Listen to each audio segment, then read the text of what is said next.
Hello kids, और इस video में हम देखेंगे holozoic nutrition in unicellular organism. Holozoic nutrition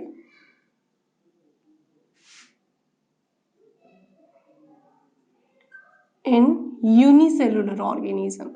unicellular का मतलब आप बहुत अच्छे से समझते हो, ऑर्गेनिजम्स। ठीक है, अब जो यूनिसेलुलर का मतलब क्लियर है, यूनि का मतलब होता है सिंगल सेल। ठीक है, तो सिंगल सेल ऑर्गेनिज्म में हमारे पास बेस्ट एग्जांपल रहता है, वो रहता है अमीबा का। ठीक है, हम किसके बारे में बात करेंगे? अमीबा। ठीक है, हमारे पास बेस्ट एग्जांपल है अमीबा। ठीक है, अमीबा की बारे में बात करें तो अमीबा पहला तो क्लियर है कि क्या है, यूनिसेलुलर ऑर्गेनिज्म है। ठीक है, यूनिसेलुलर है तो माइक्रोस्कोपिक होगा। माइक्रोस्कोपिक मतलब इतना छोटा कि नेक्ड आई से नहीं दिखेगा। इसको देखने के लिए हमें किसका यूज करना पड़ेगा? माइक्रोस्कोप का यूज करना पड़ेगा। तीसरी चीज कि ये कहाँ रहता है? ये लाइव इन पोन्ड। ठीक है, और नेक्स्ट क्वेश्चन हमारे पास आता है कि ये कि अमीबा की शेप कैसी होती है, बॉडी की शेप कैसी होती है? तो अमीबा के पास do not have fixed body shape. ठीक है, क्योंकि एक सेल है, माइक्रोस्कोपिक है, पानी में रहता है, पोंड में रहता है, और इसकी बॉडी की कोई फिक्स्ड शेप नहीं होती। सो नेक्स्ट क्वेश्चन आता है कि फिर ये मूवमेंट कैसा करता है? तो for movement it use finger like projection. That's a very important question, finger like projections. ये जो फिंगर लाइक प्रोजेक्शंस होते हैं ना, इनके ऊपर क्वेश्चन आता है। इन फिंगर लाइक प्रोजेक्शंस को क्या बोला जाता है? इनको बोला जाता है स्यूडोपोडिया। स्यूडोपोडिया, या फिर आप बोल सकते हो इनको फॉल्स फिट। ठीक है, तो ये है अमीबा का इंट्रोडक्टरी पोर्शन। नेक्स्ट हमारे पास क्वेश्चन आता है कि हम क्या पढ़ रहे हैं? होलोजोइक न्यूट्रिशन, जो कि एक टाइप का हेटेरोट्रॉफिक न्यूट्रिशन होता है। होलोजोइक न्यूट्रिशन की स्टेप्स क्या हैं? Steps of nutrition. ठीक है, अगर न्यूट्रिशन के स्टेप्स के बारे में बात करें तो टोटल कितने स्टेप्स मिलेंगे? 5 स्टेप्स है हमारे पास। ठीक है, पहला जो हमारे पास स्टेप आता है वो कौन सा है? फर्स्ट स्टेप देखें तो फर्स्ट स्टेप होता है इंजेशन। जो फर्स्ट स्टेप है वो कौन सा है? इंजेशन। देखो, अमीबा जो है, अमीबा के अंदर फिक्स्ड माउथ तो है नहीं। ठीक है, तो हम बोल सकते हैं डू नॉट हैव माउथ।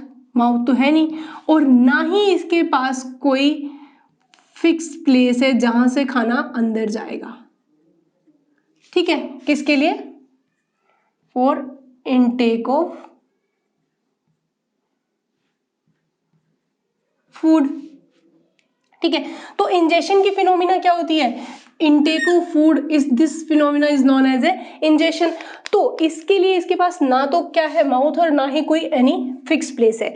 तो जो इंजेशन की फिनोमिना है वो किस तरीके से कंप्लीट करता है अमीबा, वो हम देखते हैं। वो कुछ इस तरीके से होगी, यानी कि ये सपोज देन हमारे पास क्या है? अमीबा। ठीक है, ये अमीबा की प्लाज्मा मेम्ब्रेन, ये उसका साइटोप्लाज्म, और ये इसके अंदर क्या बैठा? उसका न्यूक्लियस। ठीक है, अब अमीबा सबसे पहले क्या करता है? फूड को सेंस करता है। ठीक है, तो ये हमने यहाँ पे कॉम्प्लेक्स क्या बना दिया? फूड अमीबा के पास। तो सबसे पहले अमीबा क्या करता है? सेंस करता है किसको? फूड को, यानी कि सेंस ऑफ फूड। जैसे ही वो फूड को सेंस करेगा, उसके जस्ट बाद वो क्या करता है? स्यूडोपोडिया का फॉर्मेशन स्टार्ट कर देता है। ठीक है, तो वो कुछ इस तरीके से हमारे सामने स्यूडोपोडिया फॉर्म होते हैं। ठीक है, और ये है हमारे पास फूड। ठीक है, तो यहाँ पे क्या हुआ है? स्यूडोपोडिया का फॉर्मेशन हुआ। ठीक है, ये क्या है? स्यूडोपोडिया। ठीक है, तो यहाँ पे किसका फॉर्मेशन हुआ? स्यूडोपोडिया का।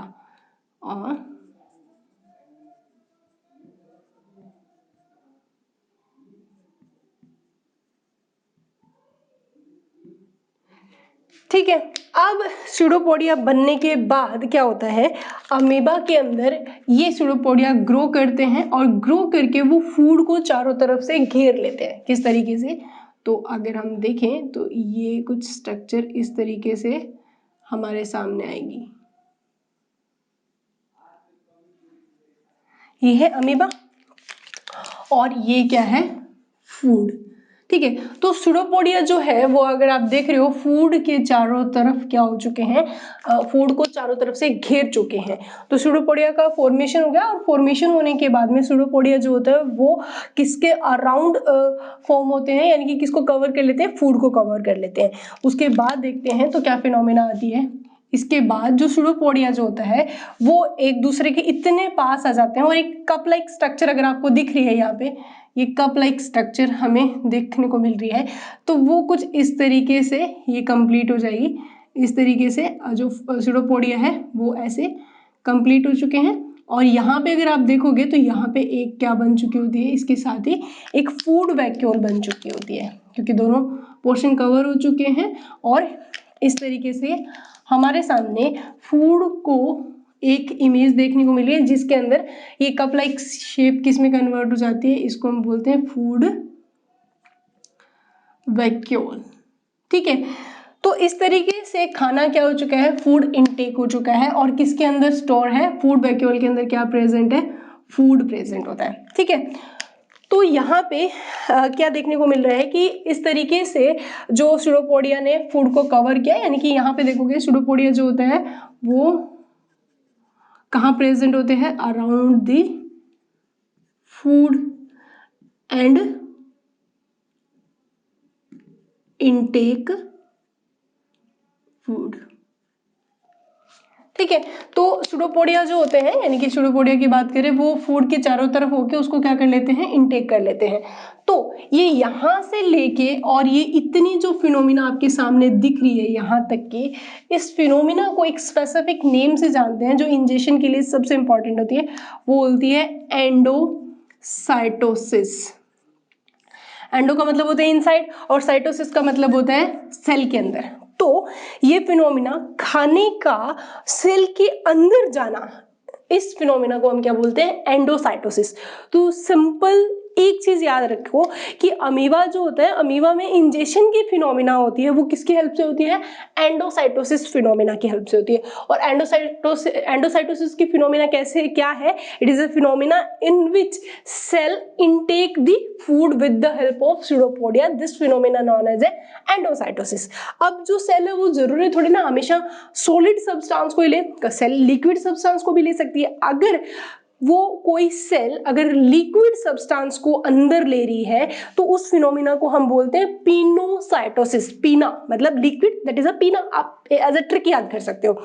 तो एंडोसाइटोसिस की फिनोमिना दो टाइप से होती है, एक पिनोसाइटोसिस और एक होती है फैगोसाइटोसिस। लेकिन हम तो यहाँ पे किसको इनटेक करवा रहे हैं, फूड को, और फूड क्या है, सॉलिड सब्सटेंस। तो एंडोसाइटोसिस में हम कौन से फिनोमिना पढ़ रहे हैं, फैगोसाइटोसिस। फैगो का मतलब होता है सॉलिड सब्सटेंस का, सॉलिड सब्सटेंस यहाँ पे कौन है, फूड। फूड को अंदर जाने के फिनोमिना को हम क्या बोलते हैं, इंजेक्शन। तो इस तरीके से अमीबा में पहला स्टेप कंप्लीट हुआ है विदाउट माउथ या विदाउट एनी प्लेस, किसकी हेल्प से, स्यूडोपोडिया की हेल्प से। और क्या किया जाता है, इनटेक किया जाता है, किसको, फूड को इनटेक किया जाता है। उसके बाद जो सेकेंड स्टेप हमारे पास आता है वो रहता है digestion. That is a very very important phenomena, digestion. भाई खाना अंदर आ चुका है, खाना अंदर आने के बाद में हमें उस खाने को क्या करवाना है, देखना है कि अमीबा, खाना अंदर तो आ गया, चलो ये तो कहानी समझ में आ गई, भाई स्यूडोपोडिया बना, उसने खाने को इस तरीके से अंदर ले लिया, ठीक है।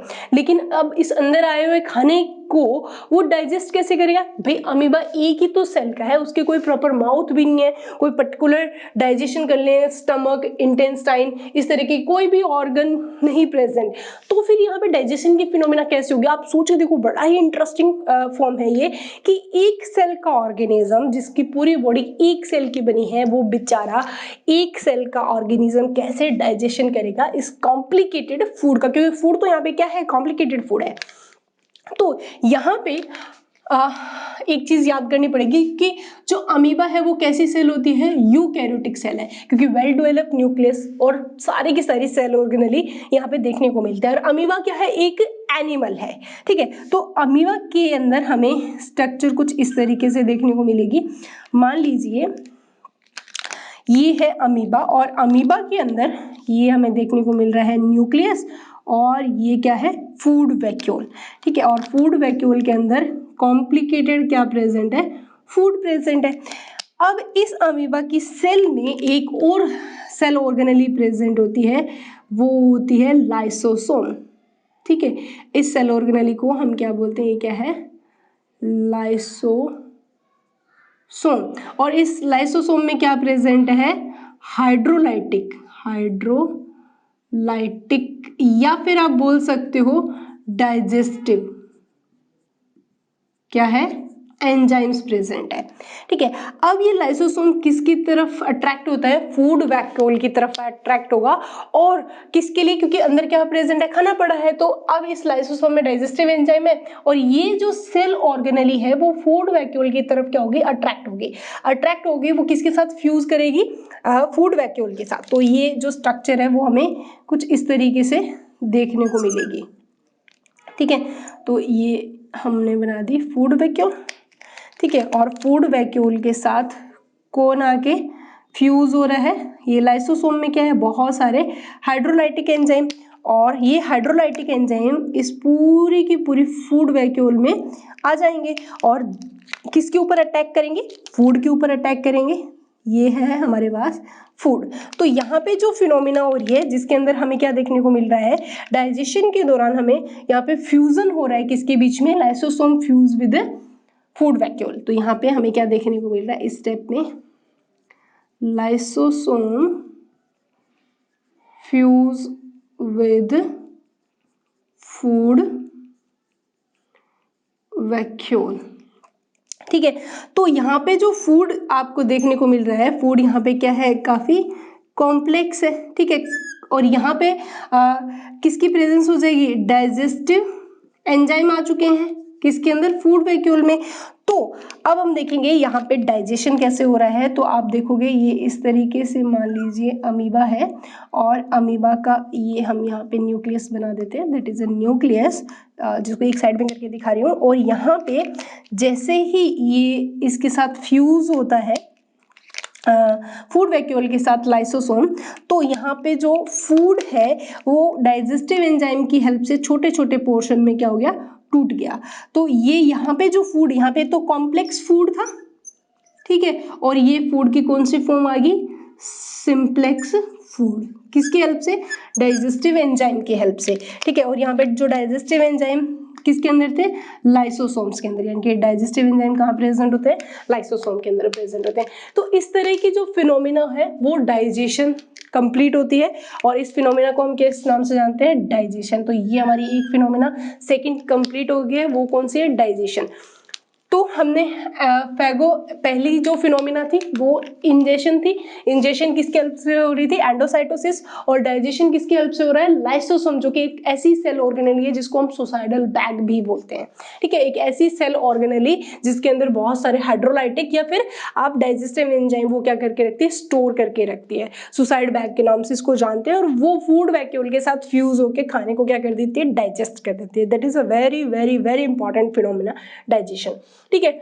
उसके बाद हमारे पास थर्ड स्टेप आता है आफ्टर डाइजेशन, वो क्या रहता है, एब्जॉर्प्शन। देखो खाना अब किस फॉर्म में आ चुका है, सिंप्लेक्स फॉर्म में आ चुका है, और खाना सिंप्लेक्स फॉर्म में आने के बाद में उसका क्या हो जाएगा, एब्जॉर्प्शन। तो एब्जॉर्प्शन की सीधी सी बात करें, एब्जॉर्प्शन की साइट पूछी जाती है कि कहाँ एब्जॉर्ब किया जाता है। अगर हमें पूछा जाए हमारे बॉडी में एब्जॉर्प्शन की फिनोमिना कहाँ होती है, वो इंटेस्टाइन के अंदर होती है। खाना कंप्लीट डाइजेस्ट हो गए और इंटेस्टाइन के अंदर villi and microvilli structure present होती है, जो एब्जॉर्ब्ड फूड को या फिर सिंप्लेक्स फूड को क्या करती है, डाइजेस्ट करती है, सॉरी एब्जॉर्ब करती है। डाइजेस्टेड फूड को क्या किया जाता है, एब्जॉर्ब किया जाता है। क्लियर। लेकिन अब यहाँ पे एक ही तो सेल है अमीबा की, अब उस एक सेल के अंदर हम इंटेस्टाइन कहाँ से लेके आए और विलाई कहाँ से लाए, तो एब्जॉर्प्शन कहाँ होता है, या किस साइट ऑफ एब्जॉर्प्शन आ जाए तो आंसर आ जाएगा साइटोप्लाज्म।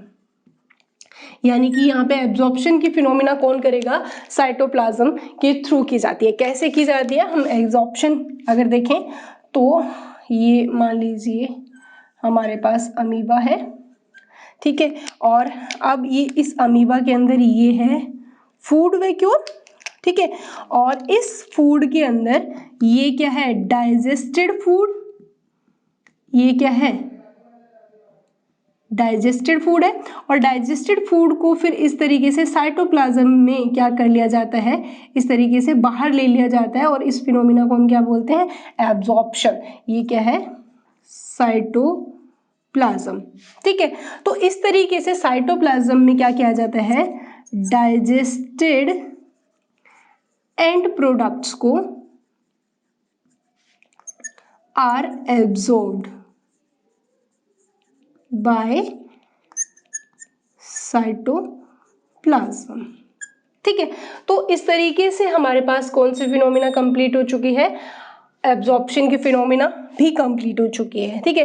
तो ये क्या थी हमारे पास, फूड वैक्यूल, ठीक है, और फूड वैक्यूल में जो है साइटोप्लाज्म एब्जॉर्ब कर लेता है। अमीबा के अंदर ये स्टोरी चल रही है, ठीक है। उसके बाद हमारे पास फोर्थ स्टेप जो होता है वो रहता है असिमिलेशन। असिमिलेशन की जो फिनोमिना है वो अक्सर नहीं समझ में आती। असिमिलेशन का क्या मतलब होता है, देखो पहले हम अपने रिस्पेक्ट में समझते हैं, फिर इसके कहानी समझेंगे। खाना लिया, स्टमक इंटेस्टाइन ने डाइजेस्ट कर दिया, डाइजेशन करने के बाद हमारी जो माइक्रोविलाई थी उसने क्या किया, डाइजेस्टेड जो न्यूट्रिएंट्स थे उनको एब्जॉर्ब कर लिया, ठीक है। अब वो एब्जॉर्ब्ड न्यूट्रिएंट्स इंटेस्टाइन अपने पास से थोड़े ना रखेगी, वो किसको दे देगी, ब्लड को दे देगी। क्यों, क्योंकि ब्लड एक ऐसा टिश्यू है, लिक्विड टिश्यू है, जो हमारे पूरी बॉडी के अंदर हर एक सेल तक पहुंचता है। तो हमारा टारगेट क्या है, जो ये एंड प्रोडक्ट है, डाइजेस्टेड एंड प्रोडक्ट है, उनको पूरी बॉडी तक पहुंचाना, पूरी बॉडी की एक एक सेल तक पहुंचाना, ये तो है हमारी बात। लेकिन यहाँ पे तो पूरी की पूरी बॉडी क्या है, एक सेल ही तो है। तो यहाँ पे असिमिलेशन की जो फिनोमिना है वो क्या होगी, विद इन ए सेल होगी, एक ही सेल के सारे पार्ट के अंदर, ठीक है, यानी कि all part of the cell, वहां तक इस एब्जॉर्ब्ड फूड को क्या करना है, डिफ्यूज करना है। क्लियर। तो साइटोप्लाज्म जो होता है वो खाने को एब्जॉर्ब भी करेगा, प्लस वो ऐसे रोटेट होगा, घूमेगा, ठीक है, और घूमने से क्या होगा, ये जो एब्जॉर्ब फूड है वो पूरे के पूरे अमीबा की सेल के अंदर पहुंच जाएंगे। तो ये फिनोमिना जो है असिमिलेशन, वो हमें कुछ इस तरीके से देखने को मिलेगा। ये हमारे पास क्या है, अमीबा, ठीक है, और अमीबा के अंदर ये है फूड वैक्यूल, ठीक है, और जिसके अंदर क्या थे, फूड थे, और अब ये फूड जो है वो एब्जॉर्ब होने के बाद क्या होगा, ये बाहर आ चुके हैं, और बाहर आने के बाद में साइटोप्लाज्म जो होते हैं वो इस तरीके से रोटेट होगा, ठीक है। तो साइटोप्लाज्म का इस तरीके से रोटेशन होना क्या कहलाता है, यहाँ पे जो ये साइटोप्लाज्म है वो रोटेट होता है, और इसको हम बोलते हैं साइक्लोसिस, यानी कि रोटेशन ऑफ साइटोप्लाज्म, ठीक है। तो अब इस फिनोमिना के थ्रू पूरा का पूरा जो न्यूट्रिएंट्स हैं वो पूरे के पूरे कहाँ पहुंच गए, पूरी की पूरी सेल के सारे पार्ट्स तक इस तरीके से पहुंच चुके हैं, ठीक है। तो ये हमारे पास क्या है, न्यूट्रिएंट्स, ठीक है, और ये न्यूट्रिएंट्स पूरे के पूरे सेल के अंदर पहुंच चुके हैं। तो इस फिनोमिना के अंदर क्या होता है, जो एब्जॉर्ब्ड फूड जो पार्ट होते हैं, यानी कि एब्जॉर्ब फूड जो होता है वो डिफ्यूज होगा, यानी कि जो डिफ्यूज किया जाएगा out in all parts of the cell. ठीक है, तो diffuse out in all part of the cell. ठीक है, और फिर पूरी की पूरी सेल के सारे पार्ट्स में पहुंच जाएगा और वहां पे ये जो फूड एब्जॉर्ब फूड होता है इसका यूटिलाइज किया जाएगा, यूटिलाइज्ड किसके लिए, in metabolic process. That's a very important चीज। ठीक है, तो एसिमिलेशन के दौरान साइक्लोसिस होगा। साइक्लोसिस का मतलब रोटेशन ऑफ साइटोप्लाज्म, मतलब ऐसे गोल गोल गोल गोल गोल गोल साइटोप्लाज्म घूमेगा, जिससे जो एब्जॉर्ब फूड है वो सब जगह सेल के सारे पार्ट्स में क्या कर दिया जाएगा, डिफ्यूज हो जाएगा। और देन इस डिफ्यूज या एब्जॉर्ब फूड को हम मेटाबॉलिक प्रोसेस के अंदर डालेंगे, जिससे सीधी सी बात है ये खाने को सेल मेटाबॉलिक प्रोसेस में डाल के उसको तोड़ेगी, तोड़ के क्या जनरेट करेगी, एनर्जी जनरेट करेगी, और उस एनर्जी से ही वो सारे का सारा बाकी वाइटल एक्टिविटीज क्या कर पाएगी, परफॉर्म कर पाएगी। तो ये हमारे पास कौन सा स्टेप था, फोर्थ स्टेप था, जिसके अंदर हम क्या कर रहे हैं, असिमिलेशन की फिनोमिना कंप्लीट हो चुकी है। ठीक है, उसके बाद में हमारे पास लास्ट स्टेप होता है, वो होता है इजेशन। ठीक है, इजेशन के फिनोमिना में क्या होता है, इजेशन की जो फिनोमिना है इसके अंदर हम रिमूव करते हैं जो अनडाइजेस्टेड फॉर्म है फूड की। ठीक है, removal of undigested form, this phenomena is known as a egestion. ठीक है, इजेशन करने के लिए क्या होगा वो फिनोमिना देखते हैं। तो ये मान लीजिए हमारे पास क्या है, अमीबा। ठीक है, अमीबा के अंदर जो ये फूड वैक्यूल जो होती है, यानी कि अब ऐसे समझ लीजिए इजेशन के दौरान कि एब्जॉर्प्शन हो गया, और एब्जॉर्प्शन होने के बाद में जो एब्जॉर्ब पार्ट था वो तो साइटोप्लाज्म में चला गया। अब जो ये फूड वैक्यूल है, इस फूड वैक्यूल में वो पोर्शन बचा है जो कि अनडाइजेस्टेड फूड है। तो यहाँ पे क्या है, अनडाइजेस्टेड फूड है। ठीक है, तो अब इस वैक्यूल को हम किस नाम से जानते हैं, रेजिडुअल वैक्यूल। ठीक है, तो सिंपल सी बात है, after absorption food vacuole convert into residual vacuole. ठीक है, क्योंकि इस वैक्यूल के अंदर क्या स्टोर किया जा रहा है, अनडाइजेस्टेड फूड को क्या किया जाता है, स्टोर किया जाता है। ठीक है, अब क्या किया जाएगा, इस अनडाइजेस्टेड फूड को क्या करना है, बाहर निकालना है। तो बाहर निकालने के किस तरीके से फिनोमिना कंप्लीट की जाती है, ये जो रेजिड्यूल या फिर जो एक्स्ट्रा प्रोडक्ट लिए हुए जो वैक्यूल होती है, या फिर हम बोल सकते हैं एक्सक्रीटरी वैक्यूल या अनडाइजेस्टेड वैक्यूल है, ये प्लाज्मा मेम्ब्रेन, ये क्या थी, प्लाज्मा मेम्ब्रेन के पास आएगी। ठीक है, तो ये इस तरीके से अमीबा है, और अमीबा के यहाँ पे वो इस तरीके से ये हमारे पास क्या आ गई, ये है रेजिड्यूल। ठीक है, अब यहाँ पे ये जो रेजिड्यूल वैक्यूल है वो फिर क्या करती है, इस प्लाज्मा मेम्ब्रेन से बाहर निकलेगी, और वो कुछ इस तरीके की फिनोमिना हमारे सामने आती है ऐसे। ठीक है, और वो फिर इस तरीके से अनडाइजेस्टेड पार्टेड को पोर्शन जो था फूड का उसको क्या कर देगी, बाहर निकाल देगी। ठीक है, तो इस तरीके से वो पहले प्लाज्मा मेम्ब्रेन के पास गई एंड देन वो क्या करेगी, रिमूव करेगी। तो यहाँ क्या किया जा रहा है, रिमूवल ऑफ अनडाइजेस्टेड फूड। ठीक है, और इस तरह के फिनोमिना जिसके अंदर अनडाइजेस्टेड फूड को बाहर निकाला जाता है, तो इस फिनोमिना को हम किस नाम से जानते हैं, एक्सोसाइटोसिस। एक्सोसाइटोसिस, एक्सो का मतलब होता है एग्जिट, बाहर निकालना। किससे बाहर निकालना, सेल से बाहर निकालना। तो इस तरीके से हम पांचों की पांचों जो होलोजिक न्यूट्रिशन के स्टेप्स थे वो हम कंप्लीट करते हैं। तो अमीबा के अंदर इस तरीके से ये पूरी की पूरी फिनोमिना क्या होती है बच्चों, कंप्लीट होती है।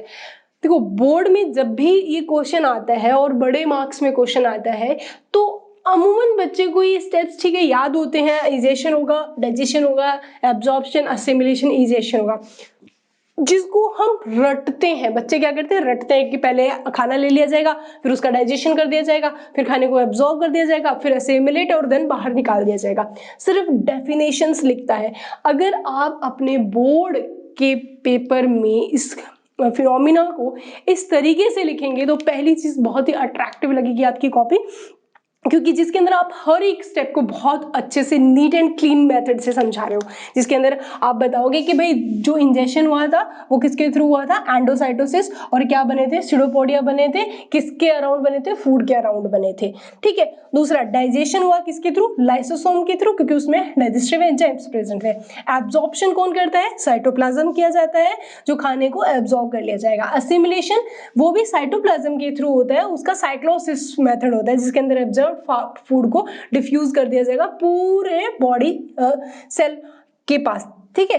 उसके बाद में लास्ट स्टेप था इजेशन था, और इजेशन के अंदर क्या किया जाता है, रिमूव किया जाता है किसको, अनडाइजेस्टेड फूड को। This phenomena is exocytosis.